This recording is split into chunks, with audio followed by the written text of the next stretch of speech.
Hello friends, அசத்தலான ஆணி மாதம் என்ன சொல்கிறது? முதலில் பலன்களை பார்ப்போம், பிறகு கிரக நிலைகளில் உள்ள மாற்றங்களை எடுத்துக்கொள்வோம்.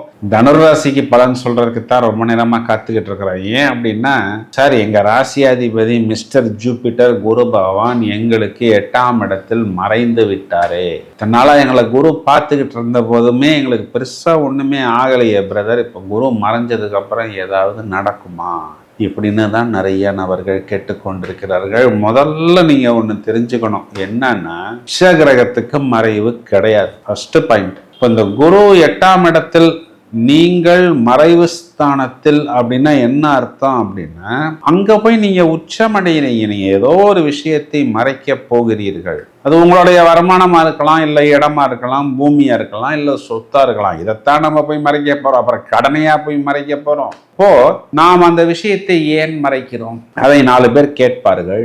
நம்மளுடைய ஒரு ஃபியூச்சருக்காக அந்த பொருளை, அந்த விஷயத்தை நாம் வைத்திருக்கிறோம். அதை 2 பேர் கேட்டால் நாம் இல்லை என்று சொல்ல முடியாது. அது யாருக்கும் தெரியக்கூடாதுன்னு நாம் அதனை மறைத்து வைக்கிறோம். 8ஆம் இடத்துடைய ரோல் என்னன்னா, 8, 6 அதிபதிகள் சேர்ந்தாலும் பார்த்தாலும் பரிவர்த்தனை ஆனாலும் ராஜயோகம்னு சொல்லப்படுகிறது. மூல நூல்களில் இந்த இடத்துல 8ஆம் இடத்தில் குரு சுக்கிரனுடன் இணைகிறார். இப்போ 8, 6 தொடர்பு, விபரீத, எதிர்பாராத திடீர் ராஜயோகம். இதனை நீங்கள் சீக்கிரட்டாக வைத்துக் கொள்வீர்கள், யார்கிட்டையும் சொல்ல மாட்டீர்கள். சொல்ல வேணாம், தேவையில்லை. சொன்னா என்ன ஆகும்? 100 ரூபா கடன் கேட்கறவன் 1000 ரூபா கொடுப்பான்னு கேட்க போறான். இதுதான் நடக்க போகிறது. நீங்களே உங்களுடைய சுகஸ்தானத்தை பார்க்கிறீங்க. இப்போ உங்க ராசியாதிபதி குரு என்ன பண்றார்? இது நாள் வரை உங்களை சுருட்டி போட்ட, உங்களை கட்டி போட்ட சாத்தானை கட்டி போடுகிறார். இதனுடைய அர்த்தம் என்ன அப்படின்னா, சாட்டன் நீர்த்து போய்விடும். இப்போ இது நாள் வரைக்கும் இடம் பூமியில இருந்த பிரச்சனை, வாகனத்துல இருந்த பிரச்சனை, டாக்குமெண்ட்டை அடகு வைத்து வாங்கின கடன்ல பிரச்சனை, இதெல்லாம் உங்களுக்கு தீரும். இது ஒரு ஃபர்ஸ்ட் பிளஸ் பாயிண்ட். பிறகு சுக்கிரன் பாக்கியத்துக்கு வருகிறார். அவர் நமக்கு பகை கிரகமாக இருந்தாலும் ஒரு சுப கிரகம், ஒரு ஒளி கிரகம், ஒரு நிதி கிரகம். அது பாக்கியத்தில் அதுவும் ஒரு இனிப்பு கிரகம். இப்போ என்ன ஆகும்? இனிப்புகள் பரிமாறப்படும் பாக்கியத்தில். பாக்கியம்னா என்ன? ஒரு வீடு கட்டுறேன், அதுக்கு ஒரு யாகம் வளர்க்குறேன், வர்றவங்களுக்கு இனிப்பு தரேன். என் பையனுக்கு, என் பொண்ணுக்கு சுப நிகழ்வு, வர்றவங்களுக்கு இனிப்பு தரேன். இதுதான் பாக்கியம். அதுதான் இனிப்புகளின் பரிமாற்றம். இது எல்லாமே உங்களுக்கு நீங்கள் நினைத்த காரியத்தை நடத்தி கொடுக்கும். அதுவும் இதுல என்ன ஒரு பியூட்டினா, பார்க்கறதுக்கு இதெல்லாம் பிரம்மாண்டமா இருக்கும், ஆனா செலவு கம்மியாக வரும். எப்படி இது அப்படின்னா, சுக்கிரன் கேதுவுடன் சேருகிறார். கேது சுருக்கி விடுவார் செலவை. இதெல்லாம் உங்களுக்கு ஒரு விதத்துல பிளஸ் பாயிண்ட். இந்த பக்கம் 4ஆம் இடத்துல இருக்கக்கூடிய சாட்டானை குரு பார்த்து விடுகிறார். அதுவும் பிளஸ் பாயிண்ட். அப்போ இடம், பூமி, வாகனம், வீடு, அதாவது நான் அப்பார்ட்மெண்ட் வாங்கினேன், இன்ஸ்டால்மெண்ட்ல வாங்கினேன், அந்த டாக்குமெண்ட் சரியில்லை, அங்கே அப்ரூவல் இல்லை, அப்ரூவல் இல்லாததுனால லோன் கிடைக்கல, அதில் ஏதோ கண்ணுக்கு தெரியாத சிக்கல், இதெல்லாம் மளவென்று கிளியர் ஆகிவிடும். இது ஒரு ப்ளஸ் பாயிண்ட். இன்னொரு மிகப்பெரிய ப்ளஸ் பாயிண்ட், 3ஆம் இடம் சொல்லக்கூடிய பெயர், புகழ், அந்தஸ்து, வெற்றி, கீர்த்தி ஸ்தானத்தில் ராகு என்ன பண்றாரு அப்படின்னா, சும்மா தகதகன் டான்ஸ் ஆட போகிறார். அதுவும் எப்படின்னா, எல்லா ஆட்டம் பாட்டம் கொண்டாட்டத்தையும் போடுகிறார். இது உங்களுக்கு வெற்றி ஸ்தானம், முயற்சி ஸ்தானம். அப்போ கூடுதலான முயற்சி, கூடுதலான வெற்றி. அது எப்படி போற ஸ்பீடு தெரியாமல் தாறுமாறாக போவது. இதுக்கு ஒரு பிரமாதமான புத்திசாலித்தனத்தை 7ஆம் இடத்தில் இருக்கக்கூடிய புதன் கொடுக்கிறார். அப்ப நானும் கச்சேரிக்கு போனேன், 100ஓட 1, 101ன்னு போகாமல் தனித்துவமாக, வித்தியாசமாக, எலைட் கிரௌடாக, இன்டலெக்சுவலாக, திங்க் டேங்காக போகக்கூடிய அமைப்பு. இது எல்லாமே உங்களுக்கு மளவென்று வரிசையாக விழும். இதுல என்ன ஒரு பியூட்டி அப்படின்னா, புத்திசாலித்தனத்தை கொடுக்கக்கூடிய இந்த புதன் என்ன பண்றாரு? அவர் கடகத்துக்கு போயிடுறாரு. எப்ப போறாரு? ஜூலை 1st வீக்ல போறாரு. போயிட்டு, ஐயோ நமக்கு ஆப்போசிட் பார்ட்டிகளா இருந்தாலும் தனுராசிக்காரர்களுக்கு நாம் கொடுத்த அந்த புத்திசாலித்தனம் பத்தலையே அப்படின்னு திரும்பவும் மிதனத்துக்கு கூடுதலான புத்திசாலித்தனத்தையும் சாமர்த்தியத்தையும் சமயோஜிதத்தையும் வாரி வழங்குவதற்கு தயாராக இருக்கிறார்.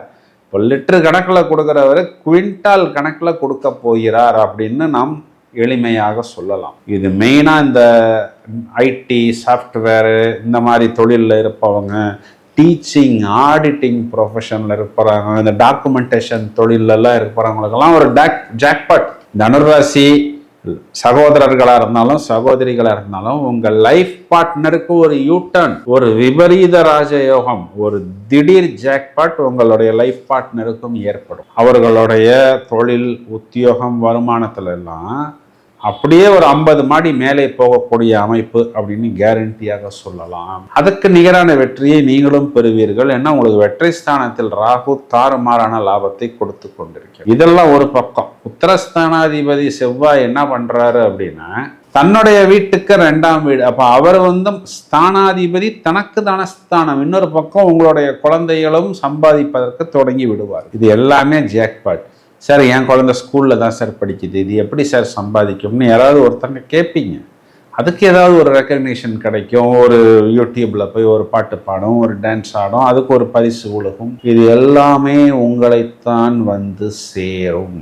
இது எல்லாமே உங்களுக்கு ப்ளஸ் பாயிண்ட் தான். அப்போ ரொம்ப நாளைக்கு அப்புறம் தனுராசிக்காரர்களுக்கு ஒரு சந்தோஷமும் ஒரு சமாதானமும் கண்டிப்பாக ஏற்படும். இதுல மாதத்தின் தொடக்கத்தில் உங்களுக்கு கொஞ்சம் வயதில் மூத்த பெண்கள், சித்தி, அத்தை, மாமி, சின்னம்மா, மாமியார்னு கூட சேர்த்துக்கலாம், அம்மாக்கு நிகரானவர்கள், ஏதோ ஒரு சில விஷயங்கள் உங்களுடைய ஆப்ளிகேஷனாக இருக்கலாம், அவர்கள் முடியாது வரமாட்டேன்னு ஃபர்ஸ்ட் சொல்பவர்கள் கூட ஜூலை மாதம் 5 தேதிக்கு பிறகு உங்களுக்கு ஃபேவரபிளாக, உங்களுக்கு பாக்கியமாக வந்து விடுவார்கள். இதெல்லாமே உங்களுக்கு பிளஸ் பாயிண்ட் தான். மைனஸ் பாயிண்ட் என்ன அப்படின்னு பார்த்தோம்னா வாகனம், இடம், இதனை மாற்றுவதற்கு உங்களுடைய குழந்தைகள் உங்களை தூண்டுவார்கள். ஏன்னா சுகஸ்தானத்தில் இருக்கக்கூடிய சாட்டர்ன் செவ்வாயை பார்க்கிறார், இரண்டும் சேர்ந்து உங்களை பார்க்கிறது. அப்ப அது உங்களுக்கு கொஞ்சம் ஒரு கூடுதல் செலவு தான்.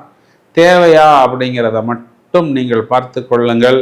சார் தேவையில்லை சார், இதுல இருந்து தப்பிக்கிறதுக்கு ஒரு வழி சொல்லுங்க சார் அப்படின்னா குழந்தைகள்கிட்ட போய் லைஃப் பார்ட்னர் நீங்க என்ன பண்ணுங்க, என் ஒய்ஃப்கிட்ட போய் கேட்டுக்கோ, இல்லை என் ஹஸ்பண்ட்கிட்ட போய் கேட்டுக்கோ அப்படின்னு சொல்லி அவர்கள் பக்கம் திருப்பி விட்டால் அவர்கள் அந்த விஷயத்தை பக்குவமாக லாபகமாக கையாள்வார்கள். குறிப்பா தனுராசி சகோதரிகள் எடுத்துக்கிட்டீங்கன்னா கணவன் அதிபுத்திசாலித்தனமாக காணப்படுவார். சார் கரெக்டா தான் சொல்றீங்களா, என்னையவே நான் கிள்ளி பார்த்துக்கிட்டோமானா நீங்கள் கிள்ளி பார்த்து கொள்ளுங்கள். ஏன்னா கணவனை குறிகாட்டக்கூடிய புதன் ஆட்சி, பத்திர யோகம், பிறகு அவர் டாட்டா பை பைன்னு போயிட்டு வக்கரமடைஞ்சு உள்ள உட்காந்து துவம்சம் செய்ய போகிறார். அப்போ பல்பு பிரகாசமா எரியும் சிஸ்டர். மேலும் வயதில் மூத்த நபர்கள் பெருசா பேனிக் ஆவதற்கு ஒன்றும் இல்லை. கேஸ்ட்ரிக் இந்த ஒரு சில ஃபுட்டெல்லாம் எடுக்கும் பொழுது வாயு தொல்லை கொஞ்சம் ஜாஸ்தி ஆவதற்கான சின்ன சின்ன சிம்டம்ஸ் காமிக்கிறது. அதற்கு மட்டும் கொஞ்சம் இவர்கள் இயற்கை வைத்தியங்கள், வாக்கிங், டயட்டிங் எடுத்துக்கொண்டால் போதுமானது. மாணவர்கள் பட்டையை கலப்புவார்கள், பிரமாதமான புத்திசாலித்தனத்தை வெளிப்படுத்துவார்கள். வெகு நாட்களுக்கு பிறகு நவக்கிரகங்கள் மூலமாக தனுர் ராசிக்கு இது ஒரு ஜாக்பாட் அப்படின்னு கேரண்டியாக சொல்ல முடியும். பரிகாரம் அப்படின்னு வரும் பொழுது தேய்பிறை, வளர்பிறை, அஷ்டமி திதிகளில் பைரவர் வழிபாடு, சனிக்கிழமைகளில் ஆஞ்சநேயர் வழிபாடு கைமேல் பலன் கொடுக்கும். இப்பொழுது நாம் இவ்வளவு நேரம் பார்த்த இந்த பலன்களுக்கான கிரக நிலைகளை எடுத்துக்கொண்டால் ஆனி மாதம், அதாவது ஜூன் 15 சூரியன் என்ற கிரகம் மிதுனராசி மண்டலத்துக்குள் நுழைகிறார். ஜூன் மாதம் 21ஆம் தேதி செவ்வாய் என்ற கிரகம் மேஷத்திலிருந்து ரிஷபத்துக்கு சஞ்சாரம் செய்ய இருக்கிறார். ஜூலை மாதம் 1ஆம் தேதி புதன் அப்படிங்கிற கிரகம் கடகத்துக்கு சென்று வக்ரம் அடைந்து திரும்பவும் மிதுன ராசியில் அமர்கிறார். அதே மாதிரி ஜூலை மாதம் 5ஆம் தேதி சுக்கிரன் என்ற கிரகம் குரு சுக்கிரன் சேர்க்கையாக கடகத்திலிருந்து வெளியே சிம்ம ராசி மண்டலத்துக்குள் நுழைகிறார். இந்த கிரக மாற்றங்கள்ல மெயினான ஒரு விஷயம் என்ன அப்படின்னா சாட்டர்ன் என்ற கிரகம் செவ்வாயை 3ஆம் பார்வையாக தனது விஷ பார்வையால் பார்க்கிறது. சாட்டர்ன் என்ற கிரகத்தின் 10வது பார்வையும் செவ்வாய் என்ற கிரகத்தின் 8வது பார்வையும் தனுர் ராசி மண்டலத்தின் மேல் வந்து விழப்போகிறது. இது ரெண்டுமே விஷப்பார்வை தான். சார், நீங்க சொன்னது எல்லாமே நன்றாக இருந்தது, இன்னும் கொஞ்சம் சொல்லுங்களேன் என்றால், இந்த சனி செவ்வாய் பார்வை என்ன செய்ய போகிறது என்பது வழக்கம் போல் 12 ராசிகளுக்கும் பட்டையை கலப்புவதற்கு, புட்டு புட்டு வைப்பதற்கு நாங்கள் தயாராக இருக்கிறோம். அதற்கான காணொளிகளும் தயாராகி கொண்டிருக்கிறது. தொடர்ந்து இணைப்பில் இருங்கள். இந்த பதிவை உங்களது நண்பர்களுக்கும் உறவினர்களுக்கும் ஷேர் செய்யுங்கள். வாழ்த்துக்கள். Thank you friends.